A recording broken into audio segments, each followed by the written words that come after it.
Hi, this is Big D and the Baller today, and this is Cartoon City, where we watch cartoons and then review them and tell you all about them. That's the same thing, isn't it? It sure is. Okay then. We have three. And when you watch something and then you tell other people what you think, that's a review. I bet.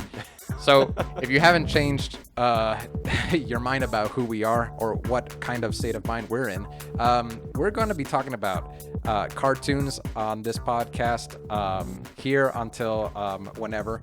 And today we have three wonderful, awesome cartoons. So our first cartoon that we're going to talk about is about spooky vampire ducks. Our second cartoon is all about billionaire ducks afraid of losing their money. I think we've got a theme going here. Well, maybe you can guess. The last one is about crime-fighting ducks. So you think they're all duck themed on this one? I think we're going to be talking about duck cartoons. All right, I'm already excited. All right, let me tell you about. Yeah. What were the three that we watched then? We watched our first one that we watched was something called Count, or it's just Duckula, right? This is Duckula. Was it Count Duckula? Count Duckula. The first one we watched is Duckula, not to be confused with Quackula. That is a thing. What's Quackula? Quackula, I think, was a villain on Mighty Mouse, of all things. Okay. Some more anthropomorphic cartoon villainy. And Duckula was... This was a cartoon made in the UK shortly following Danger Mouse. This cartoon character appeared as a one-time bit role and then had his own spin-off show.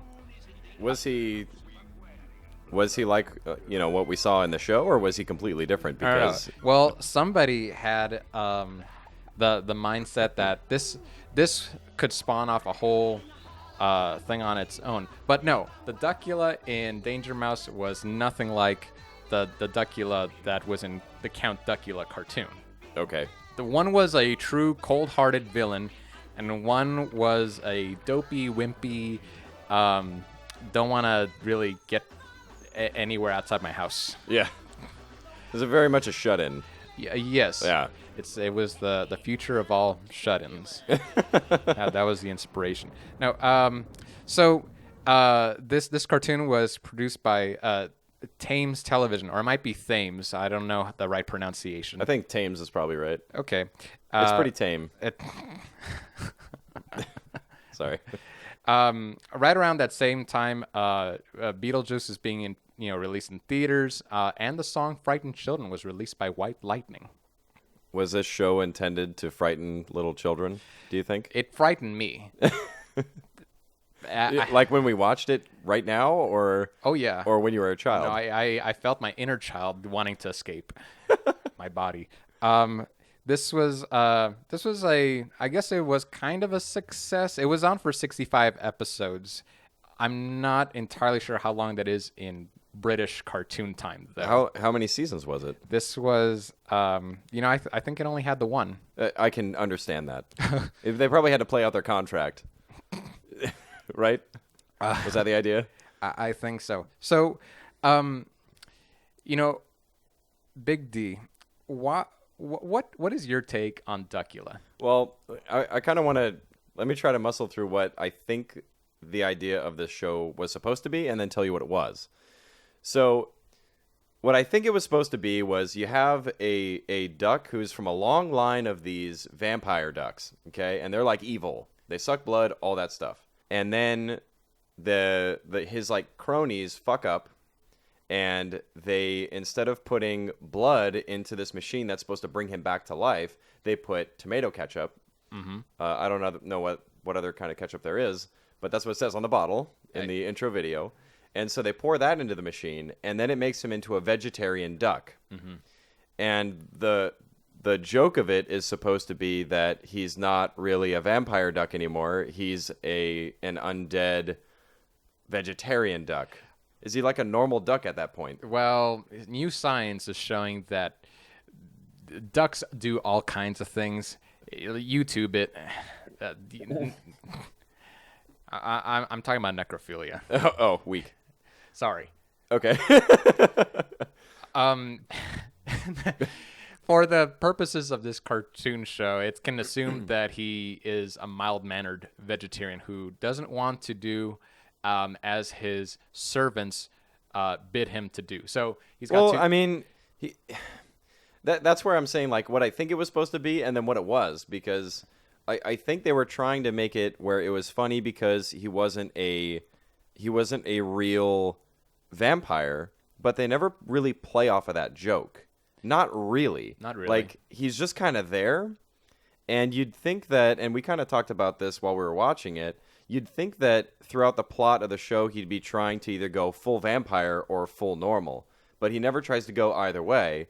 It's like these random stories that just kind of happen, and there's no rhyme or reason to it. It's just like he was bored in the castle, and then he's like, hey, I know, let's take the castle to Egypt. And then the castle will just vanish, and then they end up in Egypt. Right. So for our listeners who have never seen this show, the three main characters live in the Transylvanian abode of Castle Dracula, and it has the ability to transport to different locations around the world. And they happen to decide to go to Egypt to look for a magic saxophone in episode 1. Yeah, and the interesting thing about that, so episode 1 is like, basically they're bored in the house. That's how I understood it. They're bored in the house and they have nothing to do.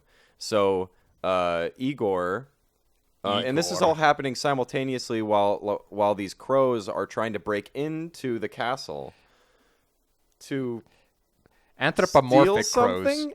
Like, I wasn't sure. They're trying to steal the paintings that are in the house. So Count Duckula is bored.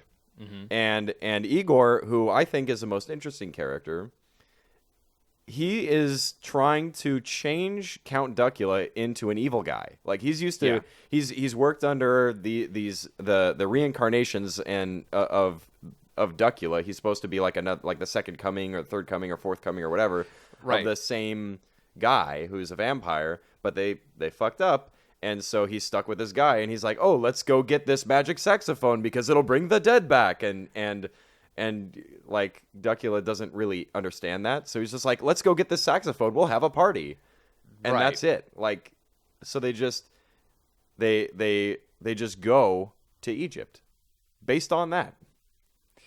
Yeah, so I think what you're trying to say, Big D, is that the main character of this show, it's not clear exactly why he's trying to get this saxophone. We know why Igor, his assistant, wants to, but what's Duckula's stake in all this? Yeah, I mean, let's put it this way. If they would have really thought about this, it could have been a really neat episode.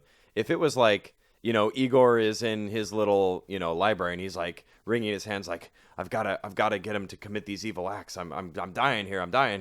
And then he's like, oh, I know. We can go over here and we can get the sax. I'll make it like he can go get it, and I know that he can perform saxophone music. So like we'll go get it, and then he'll bring the dead back, and he'll be doing evil deeds, and I'll be happy. Whoa, that kind of thing. But that doesn't happen. He's right there, right in front of Duckula, and he says that it's like a bad thing, like it's an evil instrument that will commit these horrible acts. And Duckula just goes along with it. Just goes along for with no it. reason. Like it, and that's why I get the feeling that it's just about this duck, and the vegetarian thing plays no part in it. He's just bored. He's around the castle and he's just fucking bored. So you might as well have had him be a full-on vampire and just be bored anyway. A lot of that is kind of explained in the intro sequence. Can we talk about the intro sequence? I would love to talk about the intro sequence Because that's my favorite part. My favorite is the outro. Oh, yes. But I think that those are the best parts because they're showing you something that you think the show is going to be or was that you just watched, but it isn't at all. See, that's like the perfect sandwich. You gotta have like the right bread on the outside, but hide the crap on the inside. Yeah. I think that's a good way of putting it. Like, it's like when you get a Subway sandwich. It's all bread, and the bread tastes okay, but inside is nothing but bologna. I take it you're not a big Subway fan. I'm not. Okay.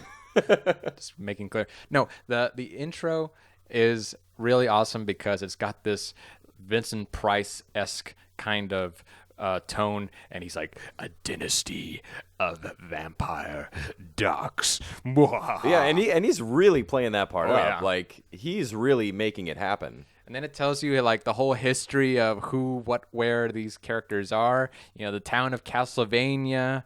In Castlevania? what did I say? You said Transylvania, I think. In the town of Transylvania, in the Vampire Hall of Fame, there's. He says that? Yeah, those are Oh lyrics. my god. Those, Okay. You know, I didn't.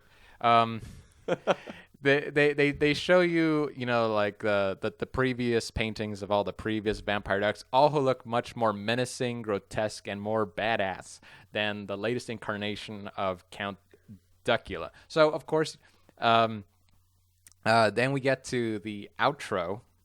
And the outro looks like, what does it look like? If you're familiar with Tim and Eric work, it's very reminiscent of that. Like the music doesn't quite sound like it, but it's got that real cheap, choppy animation, and there's actual images of real people that they kind of cartoonized a little bit. Yeah. And then they just do these weird things. So if you've ever seen any Tim and Eric stuff, it's like, I would say that if I didn't know any better, it would be like their beginning work. But I think they were too young to be doing that. They were, and they weren't in the right area. they were just tater tots in their mother's eye. Yeah. So it's very reminiscent of that, and I really love it. It's way better than the rest of the show. The outro just and I wish that the rest of it was that funny and that interesting. It's a real shame because I like the intro and the outro, and usually for cartoons of that decade, they did a really good job of like kind of telling you all about the show. But I feel like this kind of like lures you in and then does not deliver what it promised. Oh, it doesn't at all. You're expecting some kind of plots that are consistent too. Like the first one has Duckula go on an adventure, and he goes on an adventure to Egypt.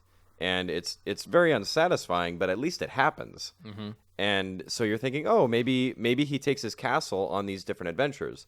But then the second episode happens, and he's just hanging out at his house, and he's got all his relatives that are going to visit. See, that was cool. The relatives come over, and they're designed really well, and they're interesting, and like you're intrigued as to what they're all about. They're really interesting, and they have a lot to say. And they're really fun. And then the rest of the episode happens, which is he hangs out with, was it Von Goosewing? Von Goosewing, who's supposed to be Van Helsing. A parody of Von Helsing, yeah. And you'd think that would be a good idea. Like, maybe that would be his Moriarty. Like, I was thinking, okay, maybe that's going to be his, like, arch villain that's going to try to kill him, like, every episode. Right. But that doesn't happen, evidently. He's just there for, like, a couple episodes. Yeah. So, and then that character in itself is the most annoying out of all of them. And I thought Duckula was annoying. He takes annoying to a whole nother level. His jokes are like there's a part where he's on this airship, right? And he's saying, okay, and Duckula is dressed up like a regular person, horribly, of course. And he's like, oh, I heard there's those. Wait, you mean he's like in disguise, but it's a terrible disguise? Yeah, that's what I mean. Like he's supposed to be incognito, right? And he keeps making it clear, like, oh, I'm supposed to be incognito. I'm really a vampire, not really, but like a vegetarian vampire, but I'm really not. Like he keeps making that joke to you. So then Von Goosling goes with him to his house where Duckula has said, hey, there's all these vampires there. You should go kill them all. Like, that's basically what he's saying to do. Go and kill my aunts and uncles. Yeah, go kill my entire family. So then... they say why? He just doesn't like them, or they want him to drink blood. They want him to drink blood, yeah. So, and he's trying to get away from him and whatever. But anyway, he goes over there, and Von Goosling falls out of his airship like 3 or 4 times. He just steps out of it. Right. It's not prompted at all. He just falls out. That's one of the major problems of the show is it's got slapstick, and it's the same joke again and again. A guy falls out of an airship, gets pummeled as he plummets to the floor, and then it happens again a minute later. It's like, okay, it was kind of not funny the first time. It's definitely really not funny the second time, and I didn't enjoy it the third and the fourth. Yeah, there's a serious lapse in judgment, I think, when it came to the writers of the jokes in Duckula, because they're really bad jokes that aren't set up properly. Like, there's a whole name gag in the Mummy one. Like, what was it like? It's like what's your there was a whole joke about the nudist thing, right? It was like, oh, that's a picture of Anubis, and she's like, oh, don't Nanny is like, oh, don't look, I won't let you see an unclothed person. Yeah. And then he's like, it's Anubis, not a nudist. It's like very very punny. Yeah, that's great. But then later it gets to ridiculous heights where there's two, like, I guess they're undead. They're like Egyptian priests. Yeah, and their names are ridiculous. There's like, something like who's on first. It's a who's on first gag. It's like what's your name? What's your name and you're and not, who am I? Who am I? It's like stuff like that, and you're going, and they do it for it feels like 5 minutes straight, and they keep doing it, and then later they do it again with another one of the characters. They're what are they calling it? It's like she's Up She Rises. Her name is Up She. The Queen Up She Rises. Queen Up She Rises, and then they start singing. There's that sailor song like way and up she rises. They just do that for no reason. Up she rises. Up she rises. Yeah. So they do that, but it's completely unprompted. Like they just start doing it, and then they see Nanny, who, by the way, Nanny is a character that is this giant like bird lady who's got a busted arm for some reason, and she just walks through walls. I guess because they couldn't animate doors, so she just walks through things. They can animate destroying pieces of the alabaster, but not doors open. I'm making assumptions because I don't know why they just decided to make that her thing. Somebody thought smashing up the walls was funny, and they just kept on doing it. They were the only one who thought it was funny. So this character just walks straight in there, and then they start like worshiping her and saying it's Up She Rises, or whatever. And I'm like at that point I'm pulling my hair out while we were watching it because I couldn't believe that they were still doing this name joke. And they do it for all the way through the end. It's all the way through the end. And then he just randomly finds the saxophone, and then he plays a tune on it, and then everyone just starts dancing. And then that's it. Then the episode ends. That's pretty much the end of it. They don't I guess their castle can only hang out in one place for a certain amount of time, and then it leaves. And they don't catch it back, so then they got to hitchhike all the way back to Transylvania. Yeah, what is this? Like in the sun? They have like a timer on their castle. Well, the episode just ends all abruptly, and you know what really frustrated me about that is the whole time we're following these crows who are trying to capture them, but we never know the ending of that. It's like I remember there's one shot where they're running through the tomb, the mummy tomb, and they're running by, and the crows go, "Oh, there they are, get them!" And then you never see them again. That's right. I think they might be dancing at the end sequence, but you never see what really happened to them. Like, did they just give up? I'm gonna assume they either gave up or died. Maybe the writers gave up.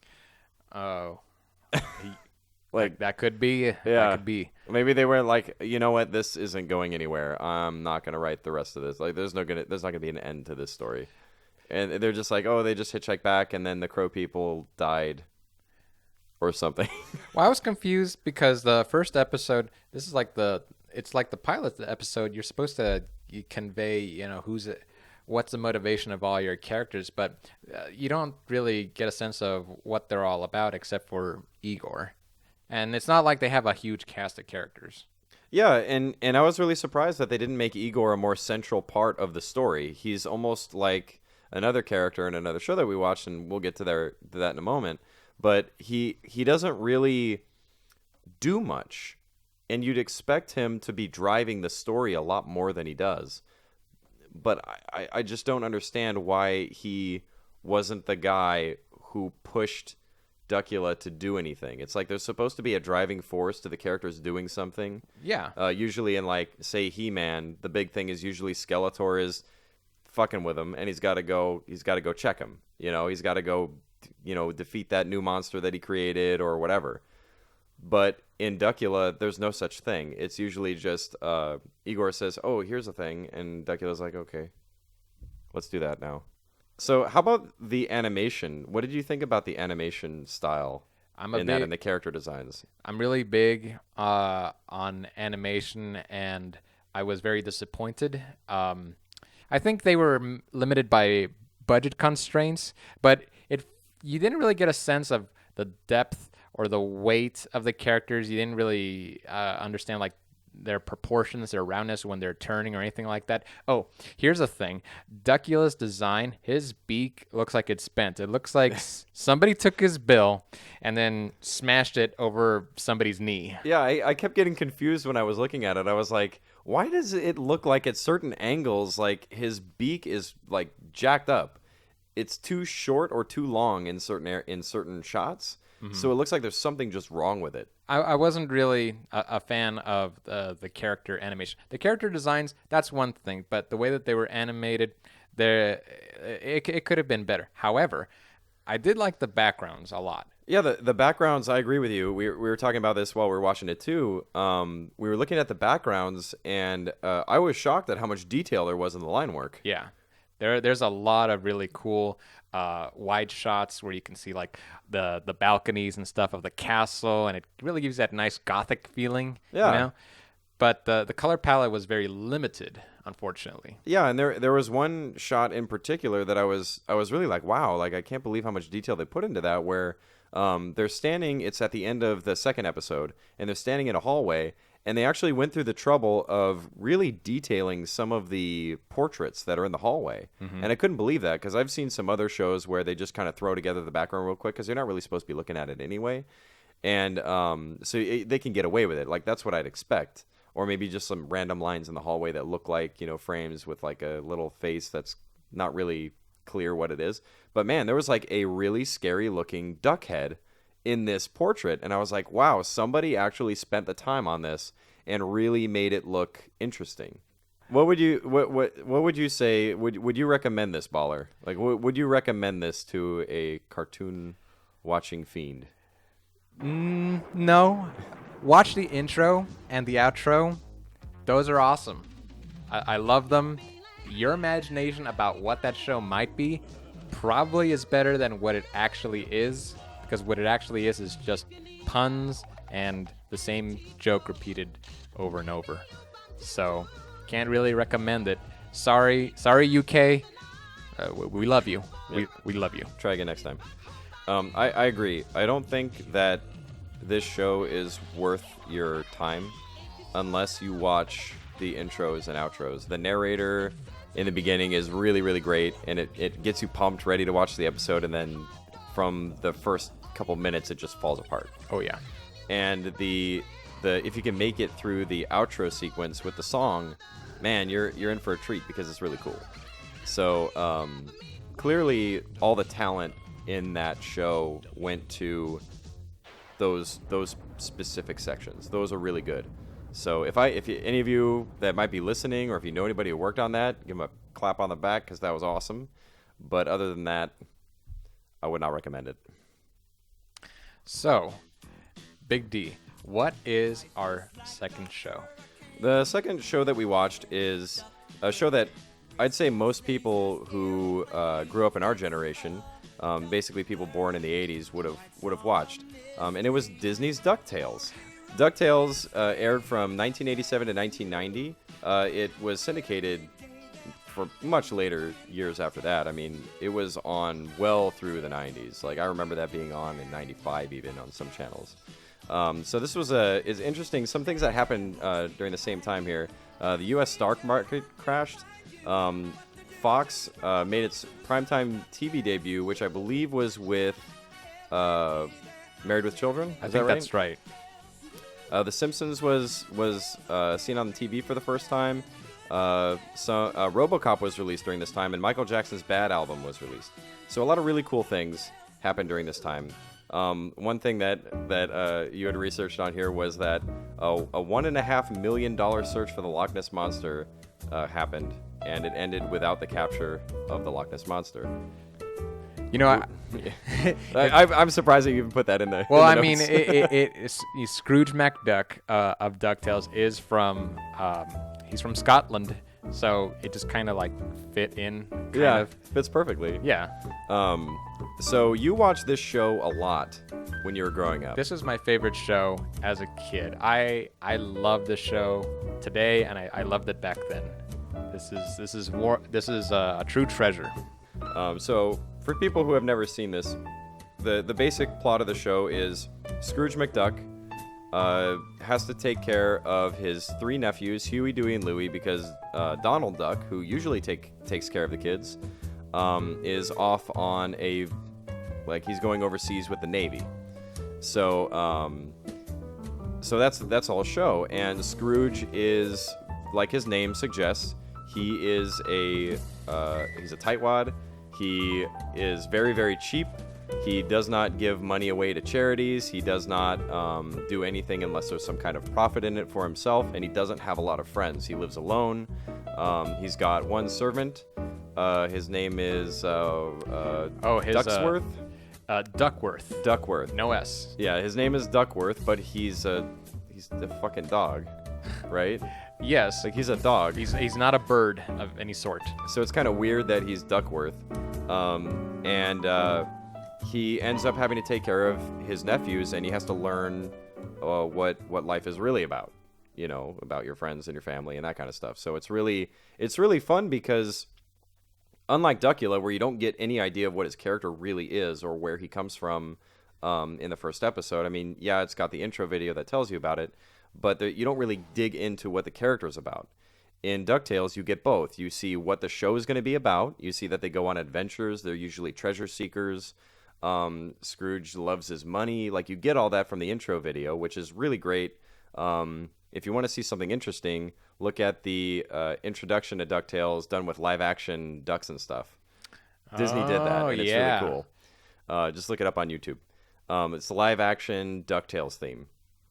So in the first episode, he's going swimming in his money pool, and he's going out, and he's walking because he doesn't want to pay to take a taxi. And there's like a lady on the street with like a bell going like, what is she saying? Like, please give us money for the poor, give us money for the poor. And he says, they're not worth it, or something like that. That is basically like, let him starve.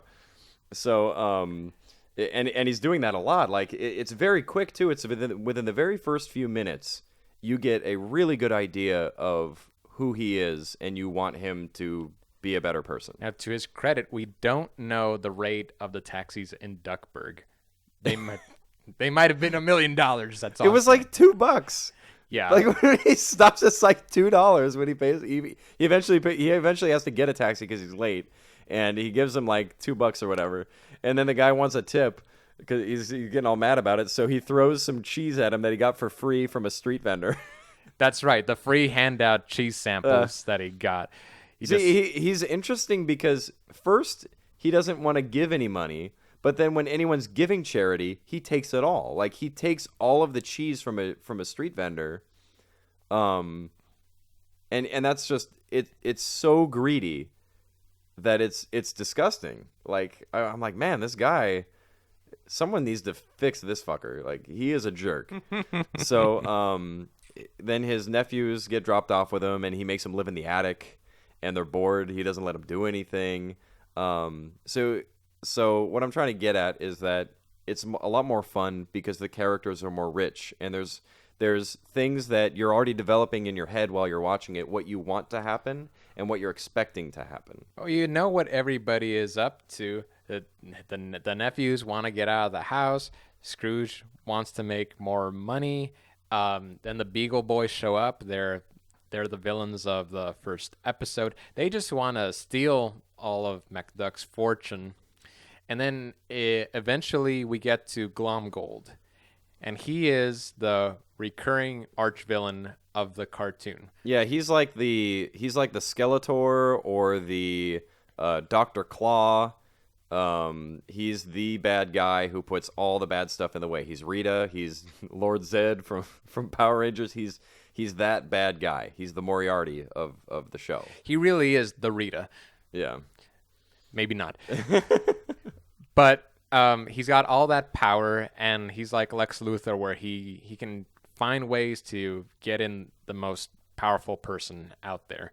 And he is the evil counterpart of Scrooge McDuck, where he is unscrupulous. He doesn't care about who he has to bulldoze over to get what he wants. Now, his main motivation is that he's sick and tired. He's number 2. He's number 2. Yeah. And he wants to be number 1. Yeah, and Scrooge McDuck is the number 1 most rich duck in the world. Yeah. So I think that's a really great thing that he has that obvious villain. Because as a child, everything needs to be very simple. Whenever you see him on the screen, you're gonna get upset. You're like, hey, he's up to no good. That old Glomgold, he's gonna do something to screw over Scrooge again. And it's not only that he's screwing over Scrooge often, he's also doing things to the nephews, to Huey, Dewey, and Louie. Yeah. So even if you don't care about Scrooge so much, you do care about the kids. And they're the kind of kids that are like the detectives. So they're really fun because they actually do something. They're not just the replacement for the damsel in distress, where like they get into trouble and Scrooge has to usually save them. They also help him on his journeys. That's another thing too, because you have that detective element. You also draw in like the children in all of us who like are rascals and want to be along for the adventure. So this show tends to attract a very broad audience because there's a lot of things going on at the same time, and it's not so like male centric or female centric, and it's not just about crime fighting, but there's other things going on, and it's a globe-trotting cartoon, so you get to see a lot of different locations. Yeah, and wasn't this out around the same time that Indiana Jones was wildly popular? That's I right.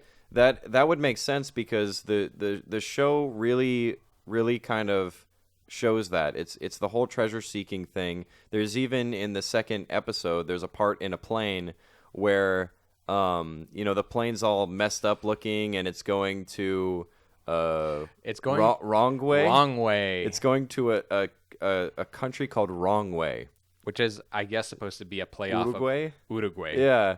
Yeah. So I was fully expecting I'm like, okay, that plane is going to be going to the wrong place or something. Like something's going to happen. So of course it's going the wrong way. And spoilers, just to let you know, spoilers. There's a robot that's flying the plane, but it's going the wrong way intentionally because Glomgold designed the robots. So I was fully expecting at some point for them to jump out, like the plane was going to crash, and for them to jump out on a raft, just like in Temple of Doom. I was fully expecting that to happen. Well, I can see why, because there is a raft strapped in on the plane, so they only need to take that extra step. Yeah, I was fully expecting that to happen. So I thought that was interesting, and then I also saw another pop culture reference in the first episode because Donald is in the Navy, and he's on an aircraft carrier, and they're like, "Oh my God, he's on an aircraft carrier," and there's that like a Top Gun shot where there's a jet coming and landing. Like it really made me think of Top Gun because I'm like, were these really a big deal before Top Gun came out? No, I don't think so. I don't think so. And it was at the height of the popularity of that kind of movie, so I was really seeing some of the pop culture references that were being made at the time, and definitely some of the things that would have prompted them to write some of the things that they did for the show. That's very interesting because most of these episodes were based off of the original cartoons that were syndicated, I think, mostly in the 50s and 60s. These were like the Duck Universe comics, and the Uncle Scrooge comics were mostly written by Carl Barks. So Disney had a lot of work to reference, and I think because of the large budget, they were able to create a very successful show. It ran for 100 episodes and in 4 seasons, and then eventually had its own motion picture. And there were other movies planned, but I think after that, Disney decided to move away and do something else with their money.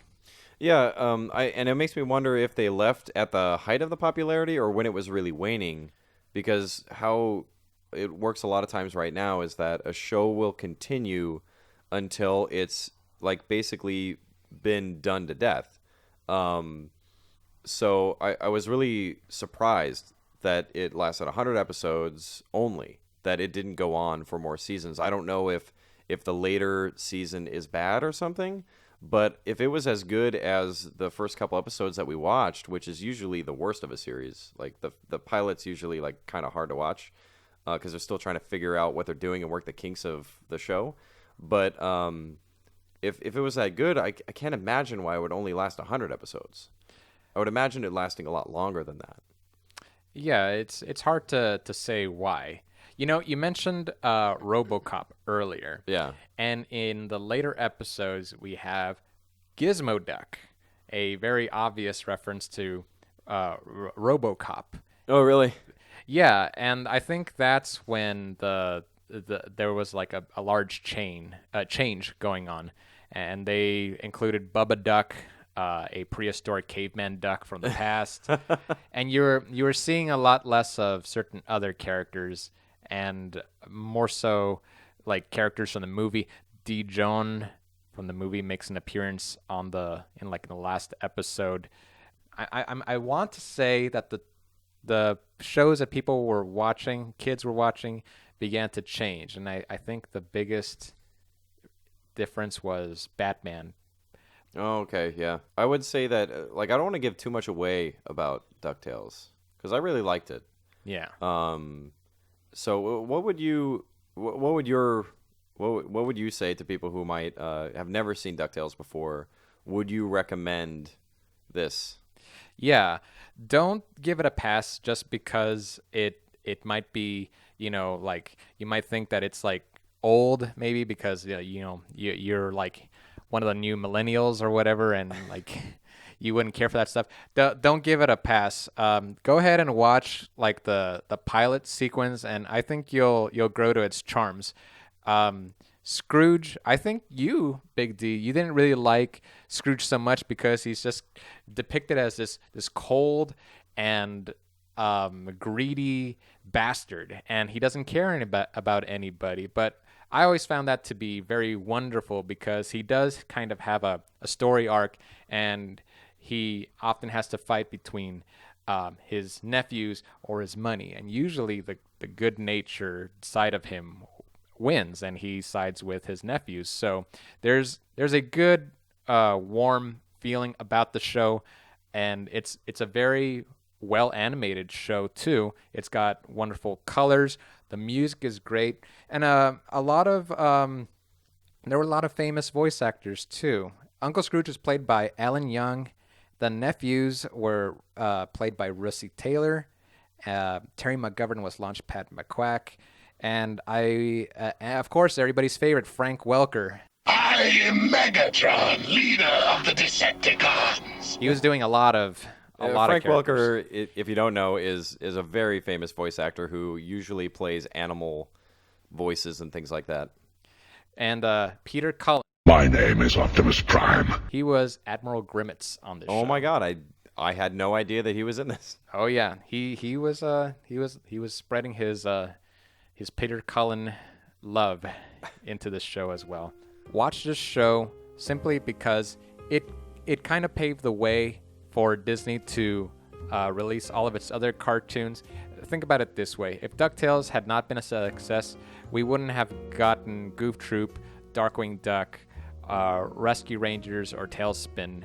But because of what it was and what it is, we got some of the best cartoon shows of the late 80s and early 90s. Yeah, I would agree with you that this was a very good show, and I don't remember seeing a lot of it when I was growing up. It wasn't the kind of show that I would really watch, I guess. I watched more of things like Batman and Animaniacs and that kind of thing, and Power Rangers. Like, that's not a cartoon, but I watched that all the time. So this wasn't really something that I would watch very often. But it was a lot of fun. Like, I had a lot of fun watching it, and one of my favorite designed cartoons actually is Launchpad McQuack. He's not in the first 2 episodes. I don't remember him being in it. Is he there? I don't think he is. No, he'll come Yeah. later. But he is, like, when you look at him, you know exactly what kind of character that is. And I think that's a hallmark of a really, really well-designed character. So that's really great. It reminds me of a lot of Don Bluth designs, where when you look at them, like if you know, Sword in the Stone, when you look at any of the characters in that, you know exactly who they are, Yeah. and you know what they represent, and you know how their voices should be, and they match. And Launchpad is very much that way. And Scrooge, I think, is that way too. He's a really, really well-designed character. They take, like, it's like Donald Duck kind of, and then they just add stuff to it. They add different costuming to it, and it really, really works. And I want to clarify, it's not that I don't like Scrooge. It's that he's a despicable guy, but he's that kind of guy that will always make the right choice in the end. He reminds me of like Hoggle from Labyrinth. He's greedy, and he is constantly doing things that are the wrong thing, but you know that ultimately he's going to make the right choice and do the right thing, and he's going to complete his character arc every episode. He's going to have something like that happen. That's right. So I like that about him. I think he's a well-designed character, both in the way he's drawn and in the way he's written. Just an all-around good character, and that's something that Duckula did not have. Your main character needs to be something that kids are going to want to turn their TV on and watch every day. Scrooge is that. You want to see him succeed because you know he's going to be the good guy in the end. Keep an eye out for a DuckTales reboot in 2017. That's right. Something for all the new kids on the block. That's really interesting because that's right in the wake of DuckTales, the NES video game remastered, which you beat. Is there any kind of coincidence? I think there is. I think that it's still popular, believe it or not. How about that? Yeah, so it'll be interesting to see what they do with a rebooted version. I'm not sure. I'm not sure what they do. I mean, are the original voice actors still around, or I have no idea. Well, we'll see. I'd be totally fine with a new cast. Not that the originals weren't good. I mean, Frank Welker, come on. It's Megatron, your leader! I would love it if everybody could enjoy this show. Get in new guys, get in like new animators, make it appeal to more modern audiences. Do that. That is fine by me, and I couldn't be happier. I might just shed a tear. You're kind of like one of those people who go like, bandwagon fans, they're just fans. Let them come along. Who cares? All right. So what was the last one that we watched? You want to introduce the last show that we watched that's duck related? It is also got a really awesome heart-pounding intro theme. It's got to do... Let's get dangerous. Oh yeah, it's Darkwing Duck. This little guy and his I'm trying to say posse, but I was about to say possum. His posse came out in the city of Saint Canard, and their adventures aired from 1991 to 1992 as part of the Disney Afternoon and ABC's Saturday morning cartoons. So this was like the same year that Terminator 2 Judgment Day was released in theaters. And I think Boris Yeltsin became the first popularly elected president of Russia. Well, that's good. Way to go. Yeah, that's doing it. So this is sort of a DuckTales spin-off. Was Darkwing Duck ever in DuckTales? No. So what the hell? Okay, well, What? At least Duckula was in an episode of Mighty Mouse. Danger Mouse. Oh, Danger Mouse. I'm sorry, not Mighty Mouse. Danger Mouse. At least he was in that. Quackula was Mighty Mouse. That's right. You know, how could you get those confused? It's really easy. You don't say. Okay. Like, how does that work? What is the correlation between the two, other than clearly ducks must have been the easiest thing to animate, because this is yet another I'm not sure why that duck is. show. I don't know if they are easier to animate. I think they're more fun for whatever reason. Okay. Maybe the Disney animators have a thing for bills and webbed feet. Okay, no, Darkwing Duck takes place in St. Canard, which is not the same place as Duckburg, where Scrooge McDuck and his nephews inhabit. Yeah. But they both feature Launchpad, and they both feature Gizmo Duck in a couple episodes. And I think Scrooge makes a cameo in a single Darkwing Duck episode, but I'm going to have to double check on that. Oh, okay. Launchpad appears as Darkwing Duck's sidekick.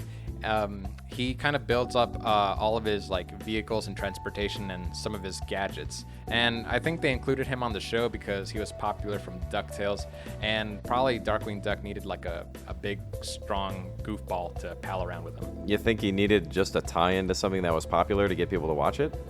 Kind of like Tailspin featured characters that were from Jungle Book and that to get you interested in the show? I think you're right. I think there's something to that, because Tailspin I don't think could have been popular if it hadn't been for the Disney character. I agree.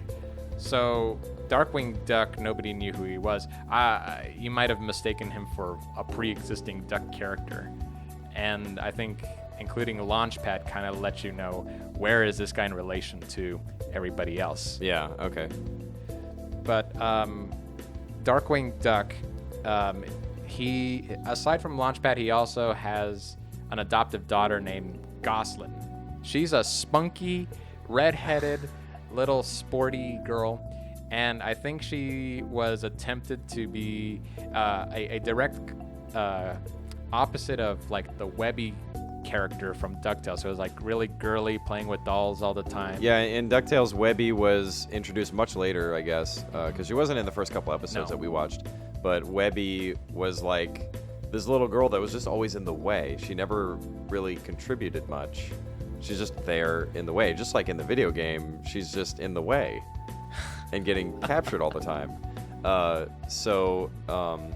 In Darkwing Duck, it's a polar opposite, really. She's kind of she's doing everything. Kind of if you remember Inspector Gadget, Penny. Yeah. Penny does so much work for Inspector Gadget, where he's usually screwing up, and she's finding everything and she's doing a ton of the work. It's very much like that in Darkwing Duck. She's usually more agile than him. She's better at doing active things like sports and all that kind of stuff. She's better at solving the mystery. She could pretty much do everything herself. Yeah. Let's just talk real quick about what Darkwing Duck is supposed to be. He is supposedly a crime fighter, but he is very narcissistic and nobody knows about him, so he's really upset about that. So he's going after these big guys, these big crime lords to try to show everyone, to show the police, to show the public that he's awesome. And he keeps doing his same introduction every time he's going to go and, beat up the bad guys. He says, I am the terror that flaps in the night. I am the something, and it's usually different every time, I guess. I am the rotten tooth that needs a root canal. I am the terror that flaps in the night. I am the raspberry seed you can't flush out. I am Darkwing Duck. There's one there. He says, "I'm the something that requires $500 therapists or some shit." And I was like, "Oh my god, this is getting ridiculous." So he just got he kind of appears like with a smoke ball and tries to, do the Batman thing and like just appear out of nowhere. So that's where I got kind of lost in what they were trying to do with the show. Yeah, because you mentioned that it was referencing The Shadow, which I'm not very familiar with. The Shadow was a radio show, and it was basically like a guy who would hide, and he would usually surprise the enemy, and that's really what's important. And he'd dress a lot like what Darkwing Duck was. He'd wear the hat, he'd wear a scarf actually around his mouth, and he'd have like the jacket. It was very 19. I'm not exactly sure when the show was, probably like radio age. So I think 1920s, 1930s kind of thing. Some asshole's probably going to say I'm wrong in a thread or something, but basically it was back during the radio age. And the only reason I really know about it is because I really liked the movie that came out when I was a kid. That was The Shadow. I think it was in the 90s. And one of the Baldwins is in it. And he's very much an interesting crime fighter because he relies on the darkness. He's not where he's impervious to harm or anything like that. He kind of clouds your mind and you don't know he's there, kind of thing. But in Darkwing Duck, he's just like hiding somewhere, and then he throws a smoke ball and appears. And the way that he talks is kind of like a hybrid between what Batman would be like. I am the Knight. I am, I am Batman. That kind of thing. You do a pretty good Batman. So he would, and that was his thing. So it was kind of like a hybrid between them. And the Shadow would like talk shit to you while he was in the shadows. He'd be like, I know what you did. You killed the girl and you can't find me and I'm hidden. And he would like kind of taunt you. So it's like a hybrid between the two. But the other thing about it that's really confusing is that it's also got the gothic imagery, and it has the vehicles that are very much inspired by the '89 Tim Burton Batman. The motorcycle that Darkwing Duck has those fin things on it, just like the Batmobile does in the Tim Burton Batmans. So it looks just like it. It's uncanny. It's just the coloring is slightly different.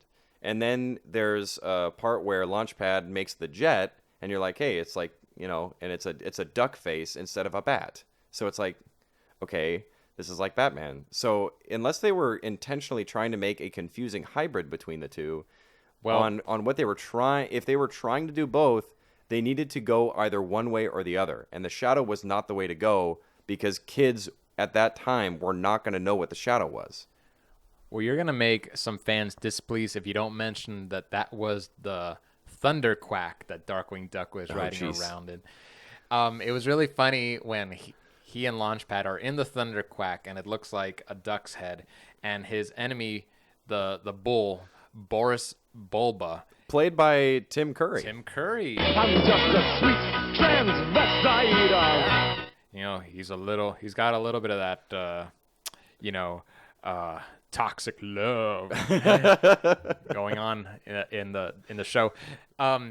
Boris Boba's flying around in this spaceship that looks like his head. That was my favorite part, was when so in the first and second episodes are like it's like a two-parter, which is not a good way to start a series for kids. I'm just gonna say, like, make it just the one episode self-contained. I think that's the best way to do it, because it holds their attention. You're gonna be like, oh, what happened in the last one? Oh, got it. Okay, we're gonna going on doing the same story.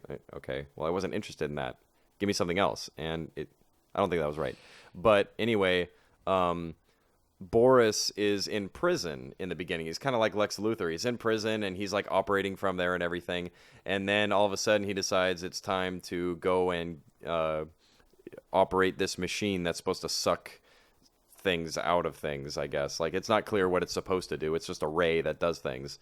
So he turns on his little machine, and then a giant bullhead comes out of the prison, like completely out of the ground. And I lost it. Like, the show was boring me to tears until that happened, and I just was cracking up. You were hugging your sides. But I could not believe that they had a floating bullhead, and then when they had the duck head, it was like, two worlds colliding that I was very happy with. It made a happy accident in your mind. Yeah. In your mind brain. I know what you mean though about it being kind of a failure of a pilot episode because we watched 2 episodes of DuckTales and those were that kept our attention all the way through. But when we were watching the Darkwing Duck pilot episode, it was very difficult to maintain our attention for that show, and I think it had to do with the pacing and also well, some of the characters were just very difficult to stand. I don't really enjoy Goslin as a character, and Darkwing Duck he's like the straight man character, very cynical, and he's Explain what you mean, straight man character. okay, the straight man. The straight man is the person who's usually the butt of a joke in a. Do you realize what you just said? It was really funny. The straight man character is the butt. Come on. That's fine. We can be a little bit immature. We are talking about cartoons. Okay, so What's the straight man character? a straight man character is a character usually in a comedic duo who is the unhumorous one, and they end up being the butt of the joke. The other character is usually silly or has an outrageous personality, and the two clash to make a funny. So Darkwing Duck is a straight man. Goslin and Launchpad end up being the more outrageous ones. But the thing is, I didn't find that Darkwing Duck was really that much of a straight man character. He was also doing stupid things. he was doing stupid things. So it's not like, and we were talking about this when we were watching it too. It's not like it's a Wile E. Coyote situation where Wile E. Coyote has set up all these gadgets, he tested them, they all work, and now he's waiting for the Roadrunner to come by, and then he operates it, and then it doesn't work for some reason. And then he's like, hey, what happened? And then he puts his head in the cannon, and then it blows his face off. It's not like that at all. Right. It's like he's constantly screwing things up. And it's not... It doesn't make you feel like he knows what he's doing ever. He's just silly, but at the same time, he also sometimes knows what he's doing, and his gadgets all work. Yeah, so you can pity the coyote because the world is out to get him. He did everything right, and he still landed on his face. But Darkwing Duck will mess things up on his own, and you're like, come on, man, that was your own fault. You Yeah. deserve to end up on your face. Yeah, and you deserve to remain unknown. Like, the whole time I was going, I can totally see why no one knows you. You're a screw-up. I totally see that. And I'm okay with you not succeeding, which is not the reaction that you want out of your audience. So we've mentioned the Batman angle a little bit. I think Batman came out around this time, the Batman animated series.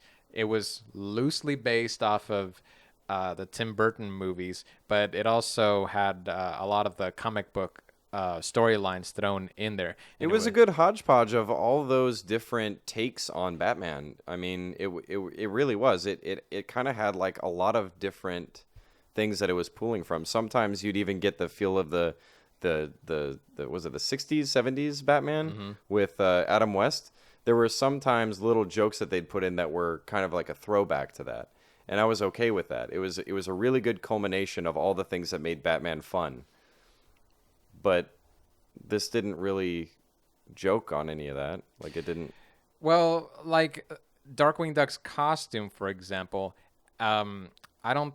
You mentioned that it's a parody of the Shadow's costume. What kid is gonna know that? That's what I mean. Like, they should have not gone that route at all.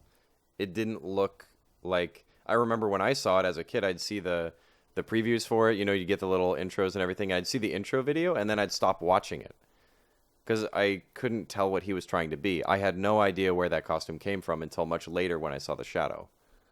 But I do see like other influences.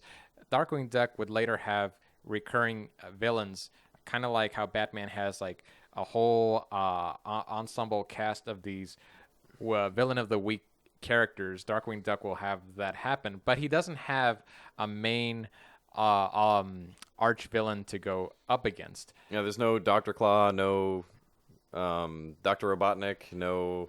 And it seems any of like that. all of the successful kids shows from that era had a major villain because you knew who to root for and who to boo against. Yeah. Every like if you were watching Inspector Gadget, every time you saw Dr. Claw, you saw his hand petting the cat or whatever. You're like, oh, that we're gonna get that guy. Like he's up to no good. Or anytime you saw Skeletor, you hated him. It was a really good formula for kid shows from way back in the day. I think it still works. It still will work in something like today. That's why I'm a little surprised and I know I'm getting a little bit off topic, but I'm a little surprised that some of the comic book movies and stuff that come out, they don't keep a consistent villain so that you eventually have somewhere to get to at the end of say a three act story. Like you don't have 3 movies that have a third act. It's like everything is so self-contained, so you never feel like they're getting toward any major goal. And I think that in the kids shows, I always thought when there was a major villain that we were getting closer and closer and closer to finally stopping the bad guy. The big bad guy was going to eventually go to jail or they were going to be get killed or whatever. Which is another interesting thing that we noticed in all of these shows that we watched is that saying kill was okay. Firing bullets was okay. That was okay. And that was not that was not something that was okay in other shows that were coming around a little bit later. Later on, you'd have laser guns that would only be allowed because of was it FCC regulations, or I think that was what it was. Like you were not allowed to have regular bullets; they had to shoot lasers only. Right. And later on, you'd see villains say, "I will destroy you," instead of "I will kill you," which is interesting because when you go back and watch these old ones, you're like, holy shit, they're saying that they're going to kill the main guys. Like, you don't say kill in a show. Oh, wait, they did. If you're an adult watching these cartoons, it could be a little jarring because it feels distracting. It's like, just say you're going to kill them all already. It feels like if a villain says it, like the main villain is saying, go destroy him, like, they're really going out of their way to be polite, aren't they? Yeah. And it's like, that's not who our evil leader is supposed to be. He's supposed to be, all badass and stuff and, wanting to kill the good guy. That's okay. Like, we get it. But, it was a different time. Do you think that at some point somebody saw a Transformers episode where somebody said destroy Optimus Prime, and then like someone was just like, hey, we should just make that the thing to say instead of kill? But it works in something like Transformers because you're actually destroying them. They're robots. Yeah, so kill seems like the appropriate thing when you're dealing with human beings or living organisms like ducks or whatever. Right. Maybe on in the Transformers, they say destroy because they're big robot things and they don't say kill. Yeah. Don't know. But it is, like you said, it's very jarring when you see villains going out of their way to say it in the nicest way that you want to wipe this guy off the face of the planet. You want to kill him. You want to murder him. Some of the other things you should know about this show was that Darkwing Duck, his alter ego, Drake Mallard, that's another play off words, isn't it? There's the character Kent Kennard, I think it is. Wasn't he the Kent Allard? Kent Allard, my mistake. Yeah, that was the alter ego. The alter ego of the Shadow. The Shadow. So there you go. Yeah. So Darkwing Duck was played by Jim Cummings. Oh, bother.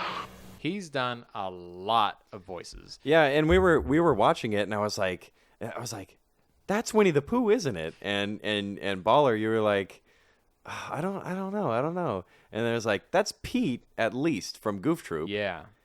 And then I was like, that's got to be Tigger. Like, it has to be. And then so you finally looked it up, and he did all those voices. He did them all. Yeah. He's done so much work. Yeah. He's got a very distinct voice, that guy. He was Ka. Wasn't he also Ka in the Jungle Book? That might have been different. But Was it different? Oh. I could swear it was the same guy. Well, I might be wrong. I've been wrong before. did you know Dan Castellaneta was also on this show? Spider Pig, Spider Pig. does whatever a spider pig does. He did play Megavolt, and he is more known today for playing Homer Simpson. Another thing that I remember when we were watching it, I felt was jarring. I was like, I kept listening to God, I can't even say her name. Goslin. It's so bad. Goslin. Her Goslin is played by Christine Kavanagh, and that I was like, who is that? And I was like, Rugrats. Yes. That's a voice from Rugrats. And I was like, it's Tommy. No, it's Chucky. Chucky. She plays Chucky in Rugrats. I'm telling you, Tommy, that Santa's a bad guy. And from then on, I was completely distracted. You kept on picturing Chucky as a duck Yeah. while we were watching the show, and you couldn't focus on the rest of the I had a cartoon. really, really hard time with it. That's funny. I imagine that if I had watched the show as a kid, I would have done the other thing. Like in Rugrats, I would have been like, hey, wait a minute, that's Goslin from Darkwing Duck. Why am I picturing, So That could really screw you up because, like, Winnie the Pooh has the same voice as Kaa the Snake in Jungle Book, and then you're watching the Jungle Book, and you're like, wait a minute, that's Winnie the Pooh. Why are you trying to eat that kid? that happened to me. Like that exact thing happened to me when I was watching it. I got scared because I was like, wait a minute, why is Winnie the Pooh trying to kill Mowgli? Like, why would he do that? And then I didn't watch Winnie the Pooh for years because it kind of traumatized me. And I guess I didn't quite know why until I was a little older and I watched Jungle Book again. I was like, oh my God, now I know why I couldn't stand to hear Winnie the Pooh anymore. I would leave the room when it was on TV. So it was very interesting how those voices can really play with you when it's the same voice or it's an identifiable voice or something like that. Oh, yes. Yeah. So Darkwing Duck came out shortly before Gargoyles, and I think that Gargoyles was trying to be Disney's answer to the very popular Batman show, also taking place in a dark film noir type city with creatures of the night that fight crime. And yet I still don't think it could hold a candle to the success that Batman had. That was just the king of cartoons. The King of Cartoons is different. That's from Pee-wee's Playhouse. You are. The whole film, the gothic and noir feel, this is where it really confuses me with Darkwing Duck because they never went that full route, if that's what they were trying to do. Because a lot of it takes place during the day, which is a big problem if you're trying to make a noir piece. Because it should be, noir is usually characterized by a lot of shadow, a lot of darkness, and small pools of light. That's why Batman is so vivid in its imagery, because it's very little actual information on the screen, and you get just a little bit of it, but it works, and it's very striking. In Darkwing Duck, they never do that. It's very flat by comparison. You'd be happier if they had just gone either all gothic or more goofy. Yeah, just go one way or the other. Make it simple, because when you ride the line in between, it makes it to where it does not leave an impression at all to me. Like DuckTales is very bright, colorful, and fun. Like the whole thing of it feels fun and like a fun for the whole family kind of thing. Whereas if you take Batman and you just put those images right next to each other, you can see the difference. And they're striking and different, and they're both good in their own way. Darkwing Duck would be right in the middle of that because there's a lot of color in it in certain places, and then there's other things that they're trying to make look gothic but aren't quite there because it's juxtaposed usually with a daytime image. So, and that's what really was killing me with the whole noir look of it, was the fact that there's too much light. So you never really get that full darkness kind of feel and brooding atmosphere, that kind of thing. But they keep trying to throw it in there anyway. And if this failed, I would, because of those, I'm not surprised at all. And if Gargoyles was supposed to be an answer to that, that was trying to go even farther, but it wasn't going to be able to go as far as Batman did because it had that Disney label on it. It's hard to say if it was really a failure or a success. Darkwing Duck lasted for 91 episodes across 3 series, but it was only around for 2 years. So, you know, I don't understand the math really. Yeah, they must have just kind of did a whole bunch all at once or something. Or maybe they were just a lot more active in the animation studios back then than they are now. Yeah, but you know what? I noticed there was like a bit of a downgrade in the animation from DuckTales to Darkwing Duck. Yeah. It just didn't seem quite as polished. But they did have more slapstick humor, and maybe they just had a different art director. That's very likely. That's very likely. So, I want to give a shout out to Steve Nelson and Tom Sharp, because they wrote the opening theme, which I think is the best part of Darkwing Duck. It's really cool and it's really hip, especially at the time. It really got you pumped to watch a show. Very, very much as misleading to me as Duckula, where it's like kind of cool and it's getting you ready, and then the show happens and you kind of go, okay, let's pop in a video, or let's go play outside. Like, that's how it would make me feel if I was trying to watch that. Dude, you still played outside. Huh? I said you still played outside. Yeah, during that time when I was a kid, like, a lot of these shows would be on, and I would be playing outside. That's what I used to do. You watched cartoons way more than I did. That, like, I thought I watched like quite a bit of TV when I was growing up, but you watched way more than I did. And I was a lot more into the Power Rangers and that kind of stuff, and Star Trek. Like, I watched Star Trek all day. Like, I would watch, there was usually like 2-hour-long episodes of Star Trek: The Next Generation that would come on. It was like Power Rangers and Star Trek, and then it was dinner, and then it was video games, and that was it. That was my day, and I would be playing it all the way up until Power Rangers came on. But if I have a feeling that as a kid I would do the same thing, I would not watch this show because I feel like I would be bored. But DuckTales I would really, really like. So, would you, Baller? Would you recommend Darkwing Duck? You know what? Yeah, I actually would. I think Darkwing Duck is very much enjoyable. I think if you're gonna, if your thing is cartoon ducks, give this one a watch. It's not bad. Get past the pilot. Get into some of the later episodes.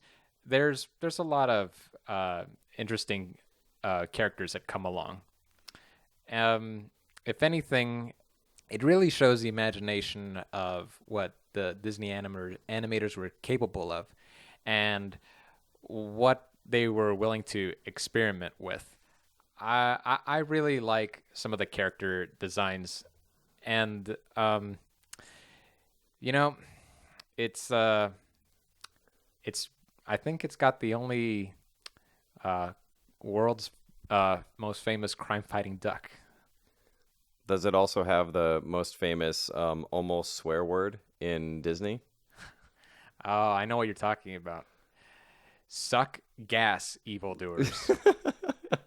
Now, just say that over and over again. Suck gas, evildoers.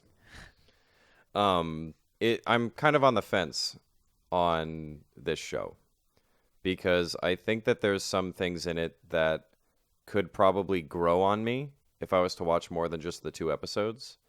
Maybe the stories are more interesting after that original pilot. It might have more interesting storylines. Maybe there is more. I really wanted to see that electricity guy that's in the opening credits. You're talking about Megavolt. Yeah, is that Megavolt? Yeah. Okay. I really wanted to see that kind of guy, and more Launchpad in it would be good. But I'd say give it a try. Give it a try. See if you can get into it. For me, I would give it one last shot, one random episode, maybe middle of the second season, to win me over. If it couldn't do that, I wouldn't watch anymore. It doesn't have that major villain. it doesn't have every character with a clear goal. And that's one thing we did learn from watching these duck shows, is that the most successful ones seem to be the ones where all the characters have unique, interesting, and well thought out goals, and that they all have a clear, overarching villain. I think that those kinds of simplistic story elements are important in a kid show. And in my recommendation, this is coming from knowing that today we have a ton of stuff out there to watch. You know, like we have so many cartoons. I know just the two of us, we have so many different, podcast themes that we want to run with. And that's how I'm seeing it, is if I had to choose from all of the other cartoons that I can think of off the top of my head, would I continue wanting to watch a full season of this? And the answer would probably at this point be no. So I would... You also have a day job. You're not you're not a kid with like a whole bunch of time on their hands. So, if you're a kid listening to this, then you might be able to find the time to watch this show. Or if you are Octopus Man and you have 8 different eyes and can watch multiple shows. Octopuses have 8 different eyes? In my experience. I thought they just had 2. Well, they have 8 tentacles. What else do they have 8 of, Big D? That's it. All right. I'm not going to say the joke. I'm not going to do it because it's in every time someone says tentacles. That joke is one of those jokes that I would say is a corporate joke, where some guy, like some high producer on something is like, oh, he said something about tentacles. We must put the testicles joke in because that's funny, right? Because it's a play on words. And you're like when it happens, you just like are frowning. Oh. It's like, oh, they made that joke again. I've heard that a lot. Yeah. Yeah, that's it. Yeah, that was a thing. Yeah, so I guess that's all we got for this one. This was a lot of fun. Yeah. I had a really good time. I hope that we have another good lineup like this the next time. Yeah, we got a lot of different ideas for cartoon themes that we want to run with. We got a lot of really weird ones that we want to go through, like the Raggedy Ann and Andy movie. Oh man, that thing is that thing doozy. Looks terrifying. So there's a lot of really interesting stuff that we want to go through, and hopefully we'll be able to share them all with you guys. So until next time, stay tuned. This is Big D and the Baller out, and we'll see you next time.